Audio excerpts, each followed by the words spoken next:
Sexuality and the media. Aren't you a little young to be having sex? Look somewhere, anywhere when you are out on the street, and you will see some sort of sexual reference, whether be it on an ad or TV, or even on people themselves. From an early age, we are exposed to sexual images, ideals, and behaviors that society has, yet they all override each other. Sexual images are everywhere, from TV to ads, while ideals and behaviors are imposed within our families, mostly with a negative connotation. It is implied that sex is wrong, bad, yet in the media it is everywhere. What are we supposed to take from that? Especially youth who are just discovering what it is to be a man and a woman, what it is to have a gender and an identity, and that it can be used to attract another person. Children's television is bombarded with toys like Barbie and Bratz dolls, sending a message of sexuality. Look this way, act this way, this is what's cool. Barbie has gone from an almost shapeless doll to a doll with full breasts and definitive curves, while Ken has done the same transformation, explicitly showing male curves. Other dolls are sold with provocative clothes and too much makeup, which is exactly what children want to look like. Adult commercials are filled with women as sex objects, often only showing parts of a woman, semi or completely naked, never expressing a woman as a whole person. They are often paired with phallic shapes such as bottles of beer or wine, or sold with objects that are supposed to make the buyer feel good and complete, like perfume, or they act as compensation if the public buys and uses the product. In short, they are the bait. While doing this, immense pressure is put on women, and men for that matter, about what is attractive. Did you know that at least 1 out of 4 commercials send out some message about attractiveness? What about video games?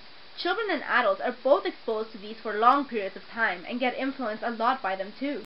Research shows that 38% of female characters are scantily clad, 23% have bare breasts or cleavage, and 15% show their behinds. Because parents and school systems do not teach children and teens what they want to know about sex, they turn to media to learn about anything they can get their hands on. It is estimated that children until about the age of adolescence get bombarded by sexual messages in television alone, with about 14,000 references a year. In American television, more than 75% of shows now show explicit content, while less than 15% of shows provide responsible sexual information on such things as abstinence and birth control, or the risks of pregnancy and diseases. Want to know some shocking facts? Well, in Canada, surveys have shown that 40% of boys and 46% of girls in grade 11 reported having had sex, and 15% of boys and 9% of girls report having had 6 or more partners.